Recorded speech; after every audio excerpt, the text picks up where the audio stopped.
Sharp Game here, coming at you from chooseyourrelationships.com. And today I wanted to talk about some inside secrets of women. It's not all women, but it's a lot of women. And, a lot of women, I've learned this over the past 20 years that a lot of women are very good at hiding things. And a lot of these secrets that they hide, it's not in your best interest to get involved with. And I've gotten involved. I find myself in a lot of, not a lot, but some tight situations over the years that I had to make a decision to not be involved with at least 4 or 5 women. And then we can get into the dynamics of women in society as well, because there's different types of women, and some women want different things, and some women have different challenges, and a lot of women say one thing but do another, which is something else I can get into. But there's a lot of women out here they're on all kinds of antidepressants and medication, and a lot of them are sick. They have viruses, and they might have had some tragic experience while they were growing up. Maybe they were molested, maybe they were raped,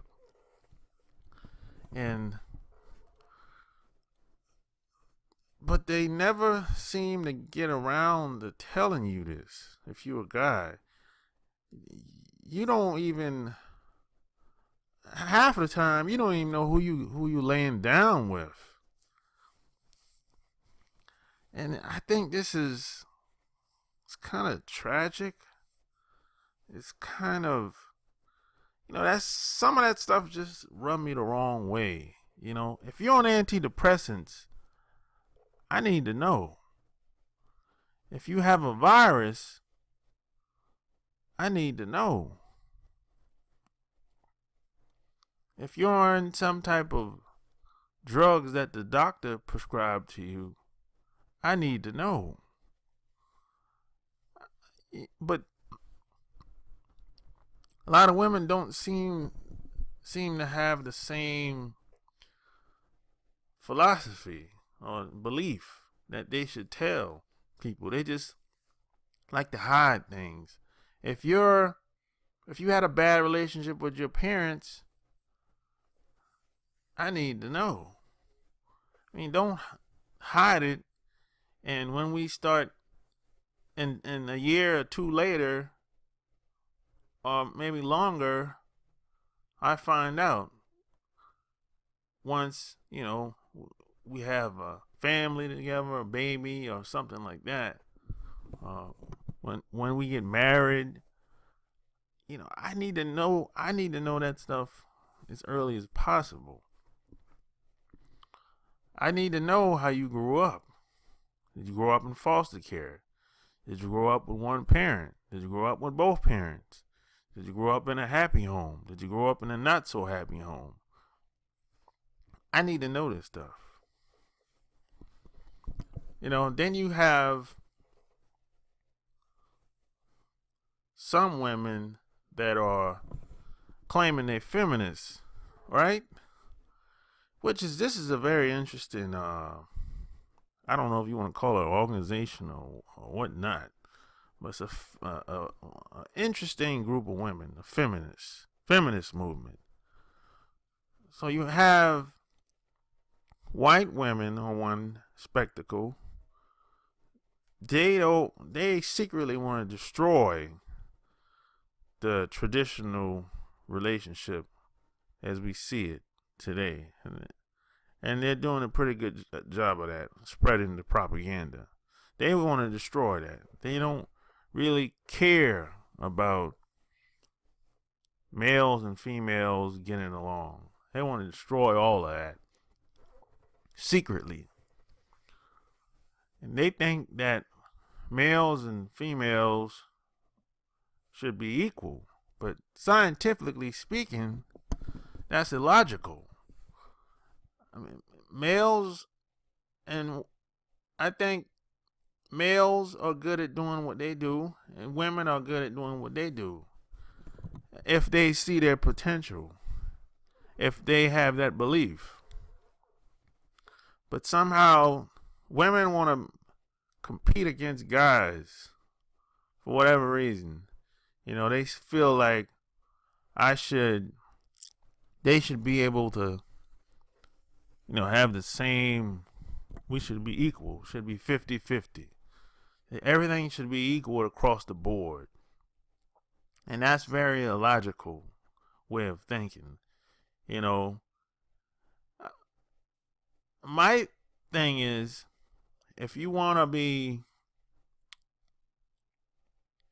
I guess, equal, or you want to be independent, don't call me if you need to lift something, or you have some manual labor that need to be done, or you have something you need to build. Don't call me. Pay your own bills. As a matter of fact, just go all the way with it. If you want to be independent,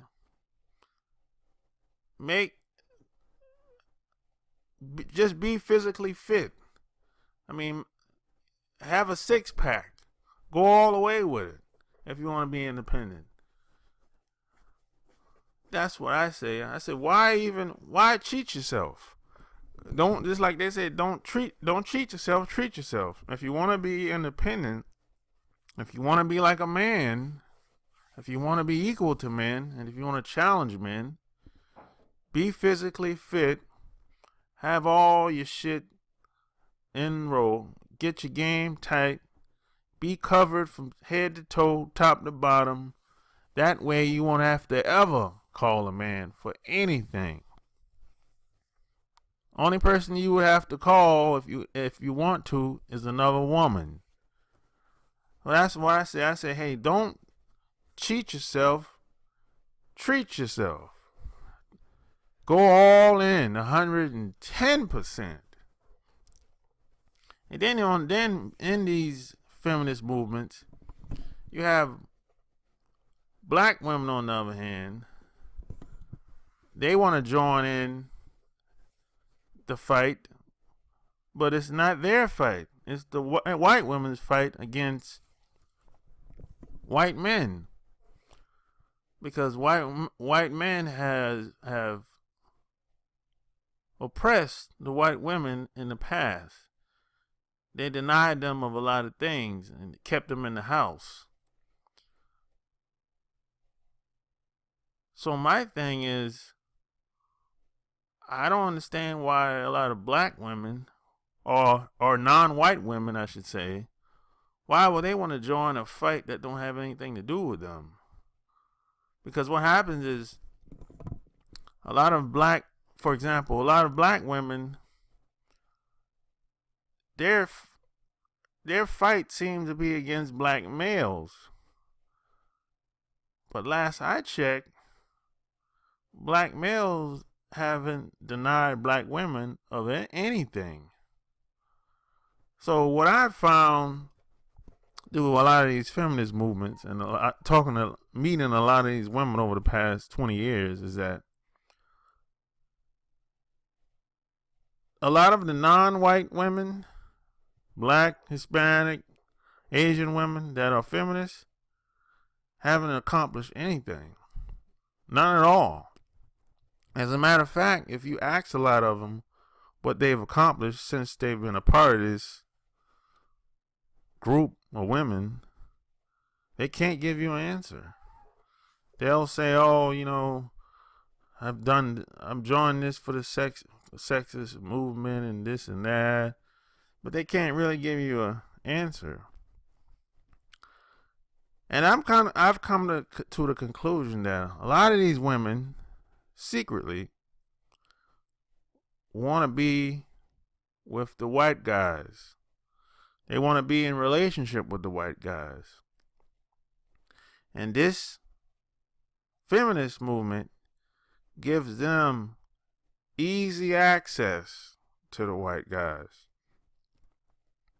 because they probably can't get access to them anywhere else. So this gives them easy access. They get much closer. They can reach out and touch the white guys, because they don't know how to do it outside of this organization, more than likely. And there's a lot of butt kissing going on as well. A lot of these women are, I think a lot of them are mentally disturbed. I think the ones that, a lot of them that I've met, there's something just not right about them. You know, they want to be accepted so bad. And then they get used by the white women. Because every time there's something going on television or in any local city near you, maybe, they always put the black women up front. They let them do all the dirty work. And when it's time to make a power move, that's when the white women will come out front and center. She'll do the speaking. She'll do all the talking. And then black women and the rest of the women, all non-white women, gets nothing. White women get all the benefits. So basically, white women, it's their fight. Any benefits that comes out of the feminist movement is going to be for white women only. And the rest of these women just want to lay up with white guys. And a lot of these white guys, they don't want to be in a relationship with any non-white women for the most part. Believe it or not, those numbers of interracial relationships between whites and the rest of us, whether it's black, white or Asian, or white or Hispanic, those numbers are very small when it comes to interracial relationships. Very small. See, most white guys with status, power, and money want to be with white women. Most white women with power, money, and status want to be with white men. That's been my experience. I don't know one white guy with power, money, and status and resources that's with a non-white woman. I don't know one. Now you might know one. If you do, leave your comment below. Let me know. I don't know one.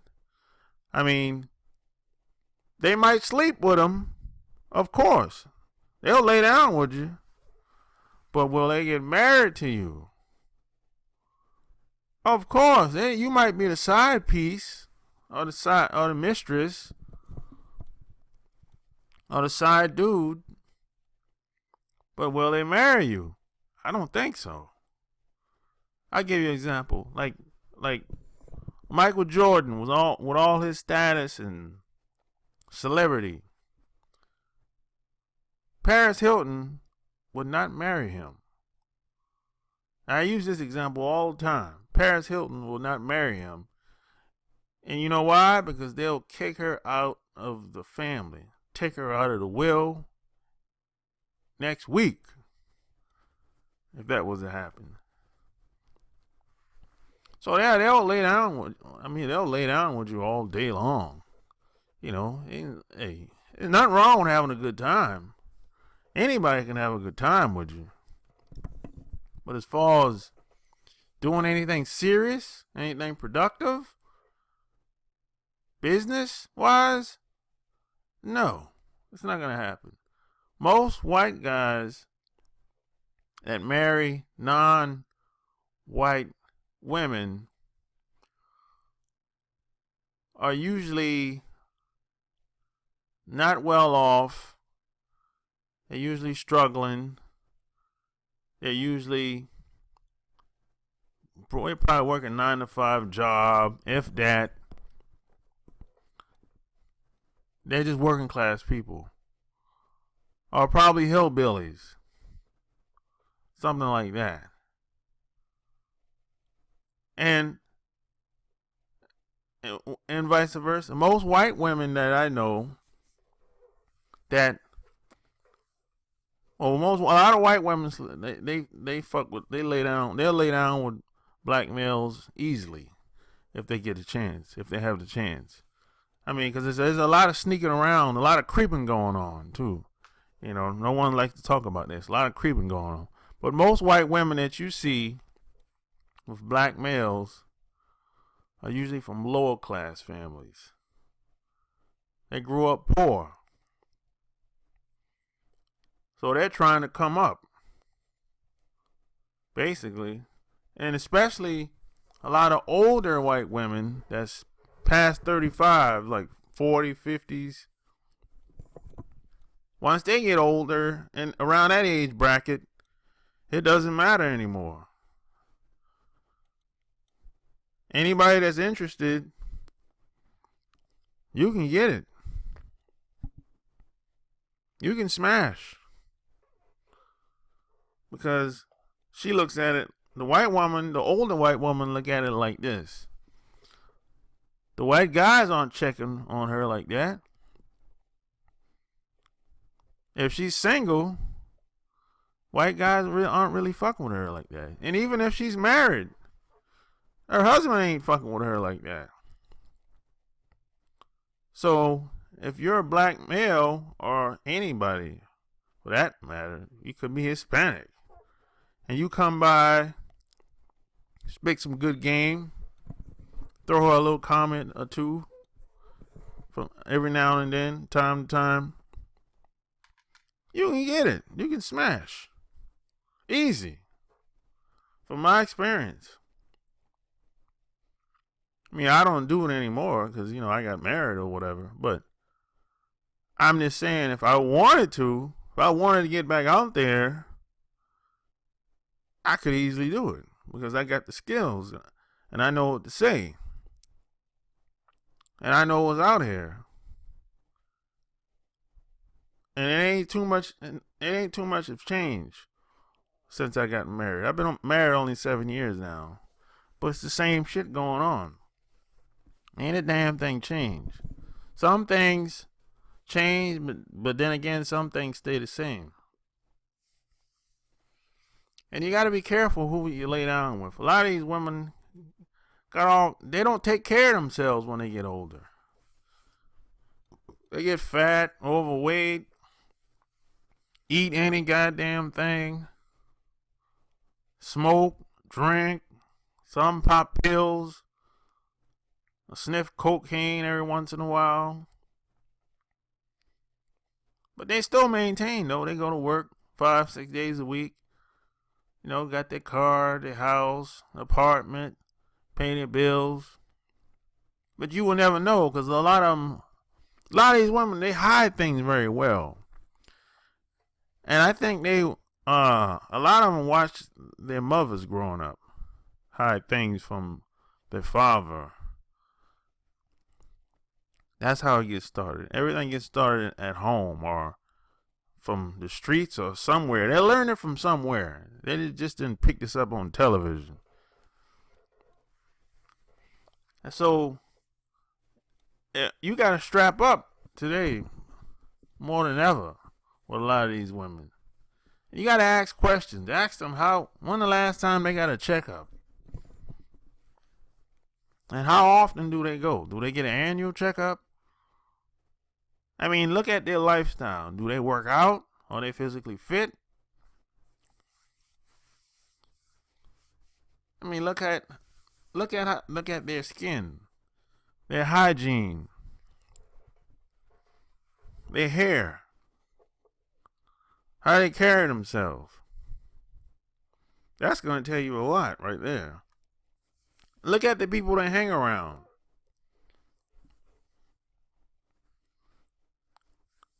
Listen to how they speak. Listen to the words they use.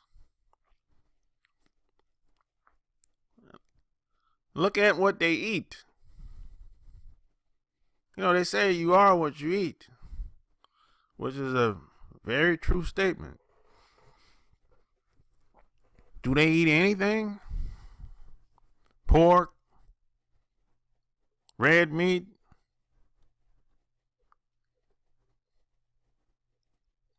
You know, I mean, once you get older, you can't get away with eating a lot of that shit that you ate when you was in the 20s. That shit'll make that shit. I have a doctor that's a friend of mine, and he told me either you're gonna pay now or pay later, as far as eating goes. Because you have too much sugar. He told me if you drink a 2-liter soda 7 days a week, in the next 10 years, you might be a diabetic. So he said if you drink a 2-liter soda 7 days a week for the next 10 years, you might be a diabetic. Because he said that's just too much sugar. Plus, you don't, because he said if you drink a lot of soda, you probably won't drink enough water. Because it takes, if you drink a 2-liter soda, it's going to take you, what he said, it's going to take you about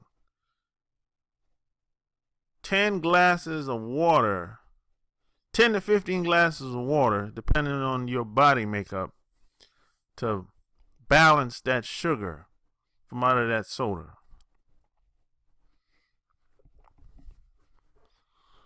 So either you're going to pay now or pay later. That's what he told me, man. And he told me to look it up.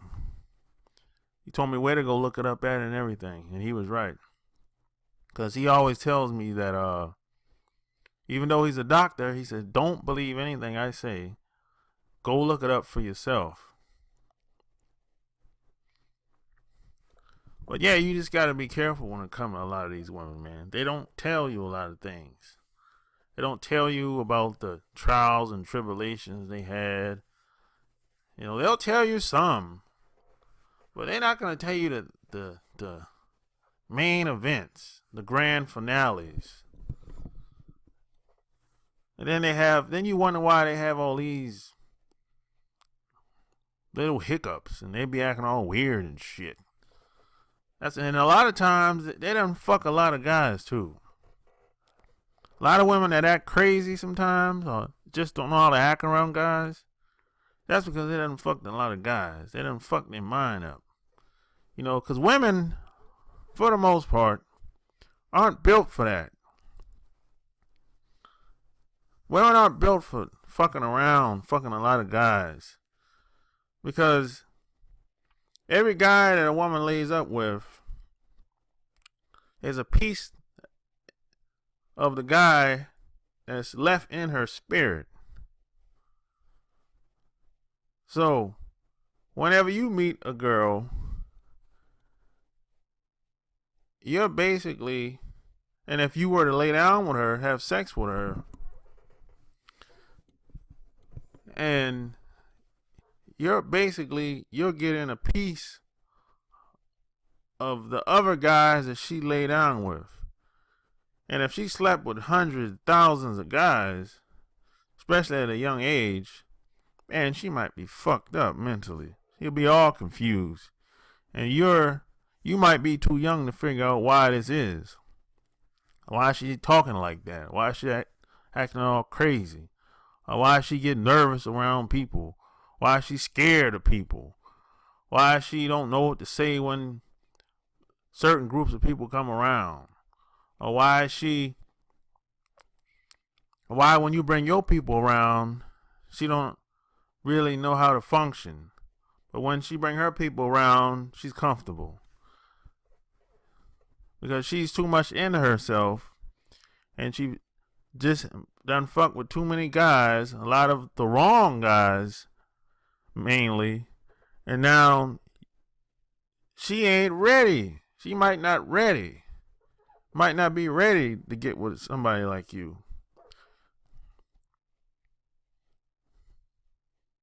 And you trying to turn a hoe into a housewife. But that shit ain't gonna work. Don't be like Kanye West.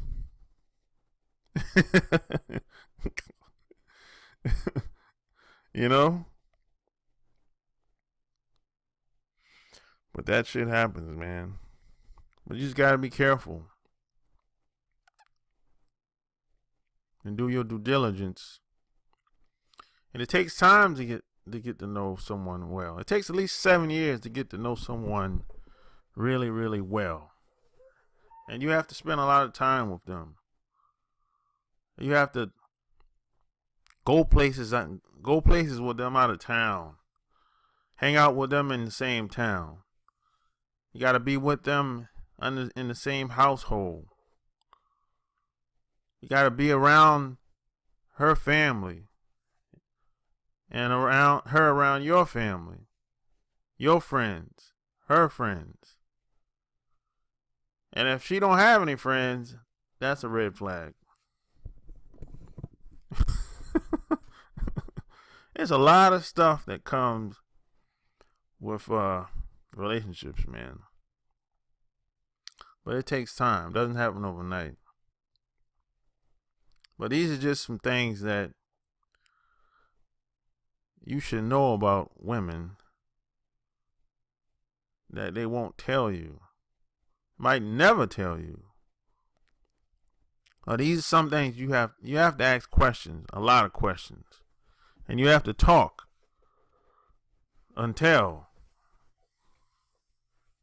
you get the answers you want, or you get the results you want. So if you like what you heard, check out my website at chooseyourrelationships.com. Subscribe to my channel and join the movement. I'm going to click the link below. Make your donations if you like what I heard, if you want me to keep on doing this. So until next time, Sharp Game is out. Peace.